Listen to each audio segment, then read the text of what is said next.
Semoga langkah kecil kita hari ini bisa melindungi bumi kita agar tetap lestari. Assalamualaikum warahmatullahi wabarakatuh.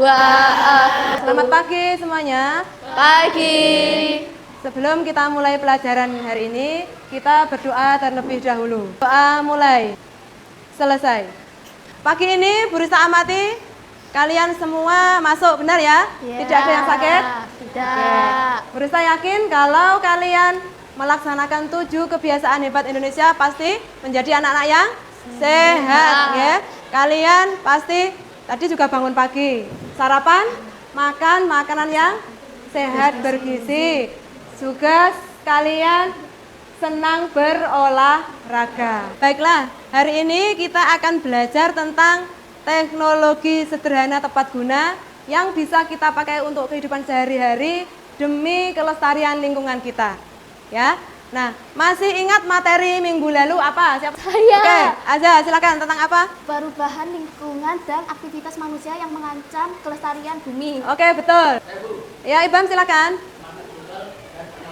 Oke, pemanasan global dan banyaknya polusi. Untuk mengawali pertemuan kita hari ini, kita akan saksikan dulu bersama-sama video fenomena alam yang sering terjadi di Indonesia, yaitu video tentang banjir. Semua perhatikan. Banjir dan sejumlah rumah warga terendam banjir. Hujan deras yang mengguyur Jakarta sejak siang. Kita lihat lagi untuk video yang kedua.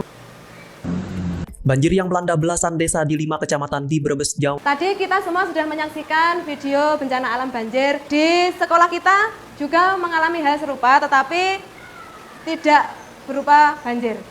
Ada beberapa genangan air, terutama ketika hujan deras terjadi. Kita sebentar lagi akan keluar untuk menyaksikan beberapa genangan air di depan sekolah.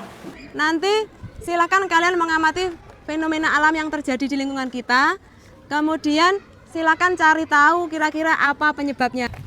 Silakan diamati, dilihat. Di sini jalannya beraspal, kemudian ada genangan airnya. Kenapa kira-kira hal ini terjadi? Ada yang bisa menjawab? Saya, Bu. Iya. Karena air tidak bisa meresap ke tanah. Oke. Hujan terlalu deras. Oke ya. Oke Fatah. Jalan di aspal.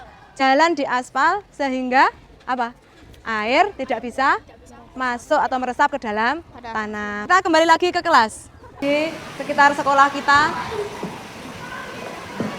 Ini di sebelah kelas, ruang kelas 1. Menurut kalian, apa yang terjadi jika banjir atau genangan air berlangsung terus-menerus?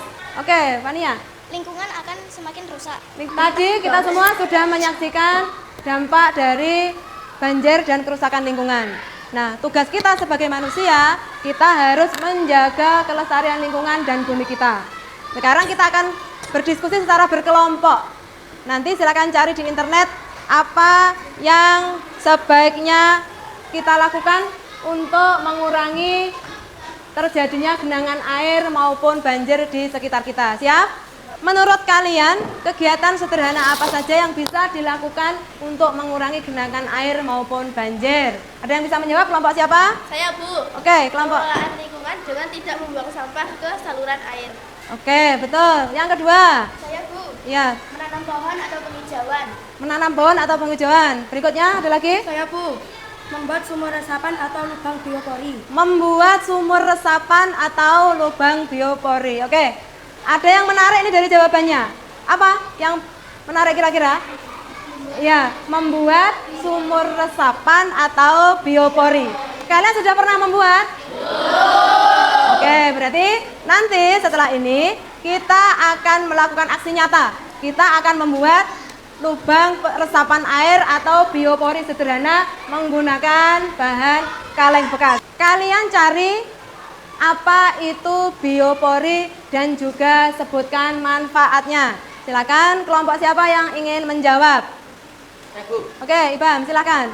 Biopori adalah metode lubang silindris yang dibuat vertikal ke dalam tanah untuk meningkatkan daya serap air hujan sehingga dapat mengurangi genangan dan banjir. Betul ya? Oke, manfaatnya untuk menyerap air. Mengapa biopori penting bagi lingkungan kita? Silakan. Oke, silakan dijawab. Bermanfaat untuk mencegah banjir, menambah cadangan air tanah, menyuburkan tanah melalui pengomposan sampah organik. Ada 2 jenis biopori yang ada di sekitar kita. Yang pertama adalah biopori murni untuk penyerapan air. Yang kedua adalah biopori yang digunakan untuk penyerapan air sekaligus bisa dipakai untuk pembuatan pupuk organik atau pupuk kompos. Nanti kita akan membuat keduanya. Alat dan bahannya apa saja untuk membuat biopori? Oke, toples bekas.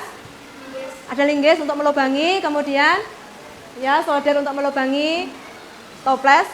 Ada juga yang terakhir, ya betul, sampah dan air untuk mengisi untuk percobaan. Kita akan bertemu lagi besok. Kita akan membuat biopori dari apa bahannya? Dari bahan toples. Masih bersemangat? Mana semangatmu? Mana suaramu? Mana? Oke, silakan ditunjukkan mana perlengkapannya. Bu Rista akan menampilkan tayangan bagaimana cara membuat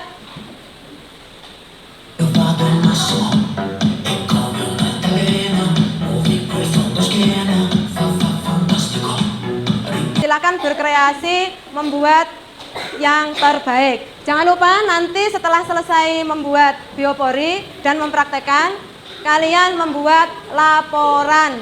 Ya, laporannya nanti dipresentasikan di depan kelas.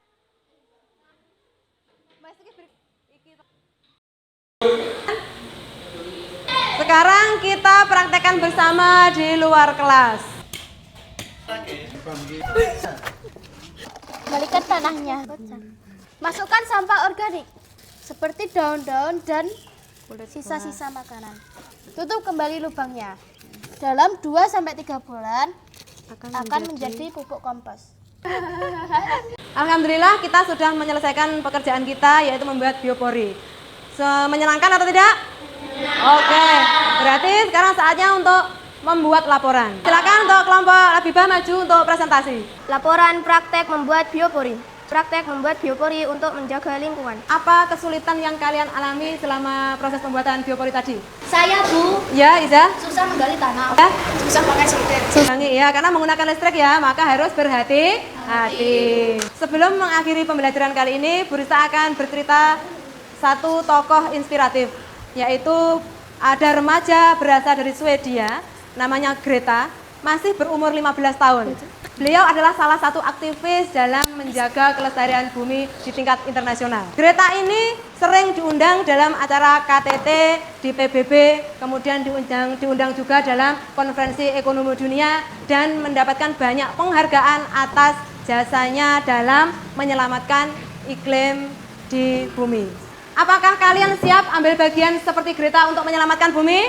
Siap! Oke, ayo sekarang kita lakukan dan mengajak orang di sekitar kita untuk mendukung rencana kalian menyelamatkan bumi. Siap? Siap! Siapa kita? SDN 1 Sambi! Sebelum menutup pertemuan kali ini, Bu Rista akan memberikan tugas untuk kalian. Nanti di rumah silakan membuat poster untuk menjaga lingkungan kita atau poster menjaga bumi. Siap? Siap! Terima kasih. Akhirnya wassalamualaikum warahmatullahi wabarakatuh.